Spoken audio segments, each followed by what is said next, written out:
Welcome to the Church of Jesus Christ. Welcome to the Tuesday Nighters. And now, with pleasure, I get to say welcome to the book club. This is, for me, stunning to say this part. This is week 85 of book club, not of Tuesday nights. Tuesday nights we've been going for 5 years now, I think. We shifted from Wednesday to Tuesday to give room for you to visit with and share with on Wednesday nights in your own congregations. So we've been doing this for years, but 85th week of book club, and that is exciting. Tonight's suggestion box number 10, and it's Mosiah 2. And thank you, whoever suggested Mosiah 2, because this entire dissertation is fabulous. So this is what you've done over 84 weeks. This is what you've done over 84 weeks. I'm not going to read it. I'm not going to go through it. You can just take a peek at it. If you want to screenshot it, feel free to show your friends, invite them out, say, look what you're missing. We've only missed 85 meetings. You can start next week and tell them that and invite them out, because these are some of my favorite days of the week when we're together discussing things of God. So let's get to our class and to the direction that I hope we're going to take, at least by way of a little bit of an introduction, so we set the tone. So before we even jump into Mosiah 2, I want you to think of the imagery, if you will, the visual of King Benjamin. My first question I want you to answer for yourself is, what is it you love about King Benjamin? Yes, the words, but there's more. There's something there. I think there's a familiarity to King Benjamin, and maybe we've never put our finger on it individually. Some of you have, I certainly have, but I want you to think, what is it that draws me to the story, the entirety of King Benjamin? So who he was is he was a good king, the good king in his time period, who came down off his throne. And the way he said it is, he said this: I myself have labored with mine own hands that I might serve you. So why would he do that? He said it in his words this way, that you should not be laden with taxes. And how did he do it? I have spent my days in your service. Could he have done it for even more than just that reason? I have only been in the service of God. So this good king was showing the way to his people. And just as importantly, he was impacting their lives directly by his contribution to them, to serve God. And there's that great statement within this chapter about serving each other and serving God. I didn't name it in here because I thought it might be someone else's favorite verse, but that's where he was capturing it. I want to ask you this, because I spoke to the familiarity. Something feels familiar to us. Was there another good king who came down off his throne to serve his people? Was there another good king who labored with his own hands?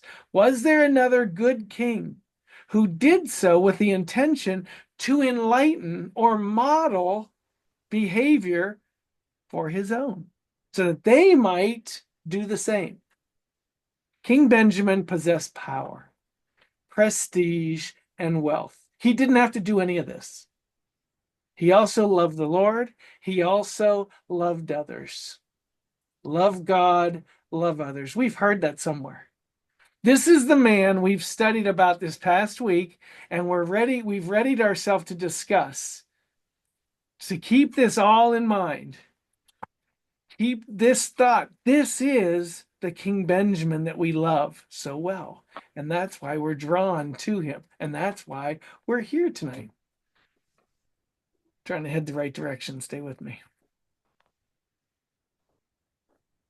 And not. All right. Oh, and I was making the point. This is just chapter 1 of his sermon. So Mosiah 2 is just the first part of his dissertation. I want you to imagine the emotions that must have taken place just prior to, if you will. Mosiah, who was heir to the throne, loved and respected his father, Benjamin. King Benjamin knew that he was soon going to die, and he had readied himself for this final talk. So the son gathered those that they loved, the father addressed those that they loved. I want you to imagine their emotions. And I made a note for some of you. If you're ever with or have the opportunity to talk with someone who knows they're in their last days, listen. Listen to what they have to share. Sometimes when we get to that point of our lives, all we want to discuss is what's most important. I think that's what we capture in this dissertation. His people were blessed and had been blessed their entire lives under his leadership. Because of him, they were blessed. So those were the people who came to listen to him. There were so many gathered, they couldn't all fit inside the walls of the city. It's incredible. It says that they put up their tents to stay and listen. There were so many they couldn't even hear his voice. Not just inside the city, they couldn't even hear.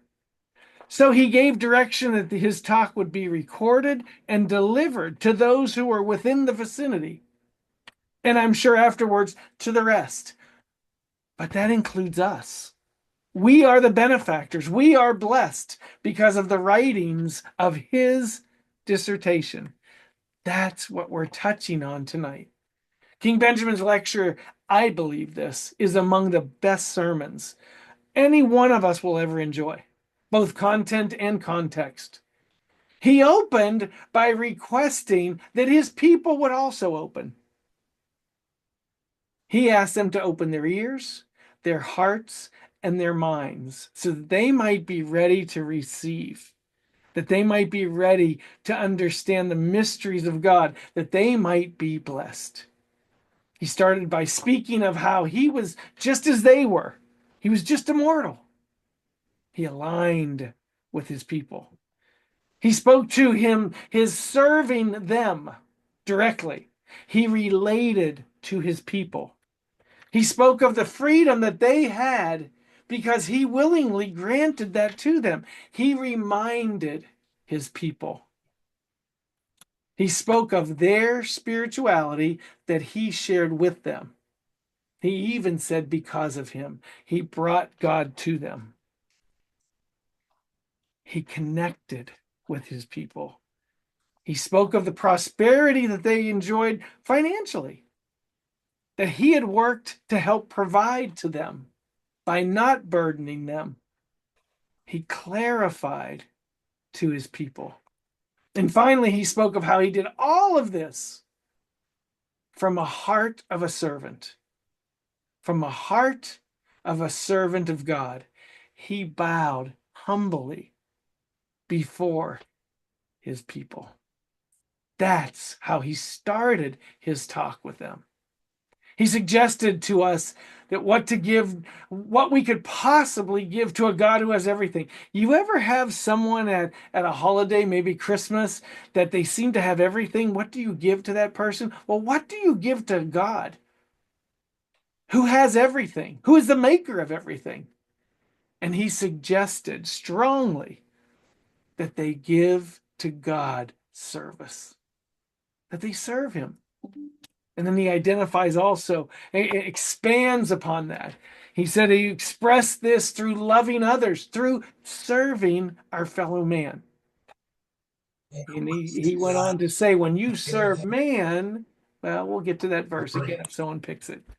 Okay, these are these are acts that we do for God, are not acts of futility. But understand this. Hear what I just said. The acts that we do for God are not futile. But understand that we can never repay all that God has given to us. And everything we do, everything we sacrifice, everything we in serving God and serving others is all to repay God for his kindness, his generosity, his love. What So what's our choice? If we can't repay him, do we just give up? Do we try not to even give good service to anyone else and try not to do good things? Again, God forbid. There's a verse that's beautifully written that says, "Let us not weary in well doing." Because it sounds like I'm telling you, you'll never repay him. So why? We can't stop.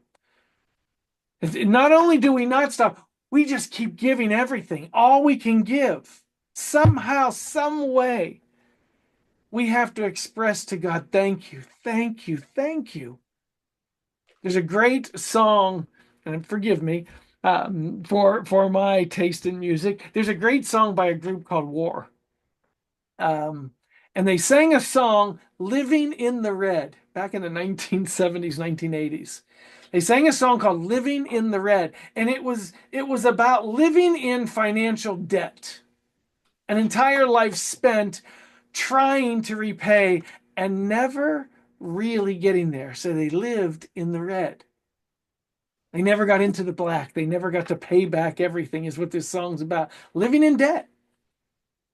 King Benjamin sang the same song in his sermon, but it wasn't finance. He was speaking to a spiritual debt. We live in the red. We have no ability to repay all that's been given to us. Now, the result of living in the red and never repaying finances, you can get repossessed. Homes, cars, whatever it might be. The result of spiritual non-repayment, it's not going to be a repossession of one's soul, but it does remind us we have to keep paying in. We have to keep paying in spite of the fact that we will never get out of debt. King Benjamin terms it unprofitable servants. Again, I don't want to go further into that particular verse because it's fabulously written and someone else may pick it as one of their favorites. Remember that there is just glorious small print in the contract you signed when you joined with the Lord. And it talks about what happens if you give God your best. And it's written in this chapter. And he says that if we obey God's commandments, he will immediately bless us. Now, I want you to understand what I've just said to you and what, more importantly, King Benjamin is saying. He's saying you can never repay. You will never live in the black. About the debacle. You will maintain. Sorry.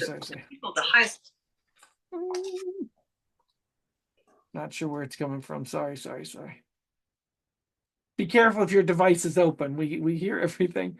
Okay, so we're never going to get out of living in the red spiritually, okay? And he doesn't hold that against us. This is what I want you to hear. So much so that he extends even further. He gave you salvation. He gave you forgiveness. He gave you grace. He gave you mercy. And then he says, if you'll just obey my commandments, I'll bless you even more. It's an incredible relationship that we have endeavored to maintain. He owes us nothing. We owe him everything.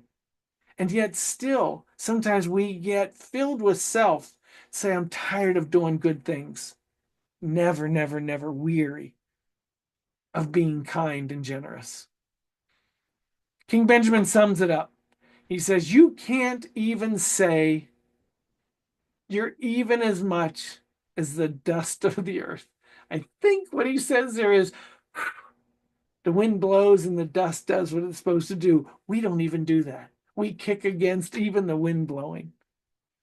Okay, it's a tough way to see mankind.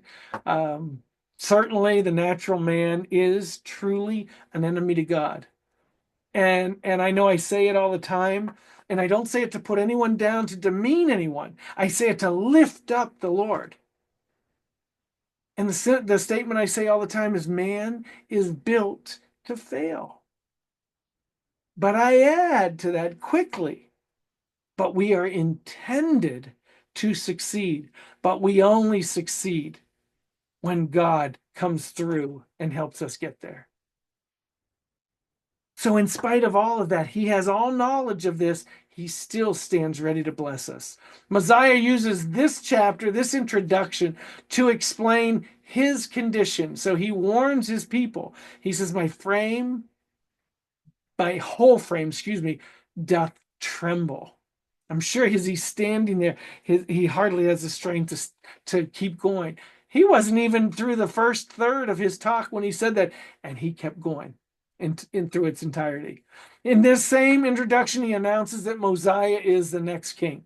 And he asks him to serve Mosiah, his son, just as they had done for him. He reminds his people, given this opportunity, and he gets very serious at this point, that his father also had done the same, taught them about God.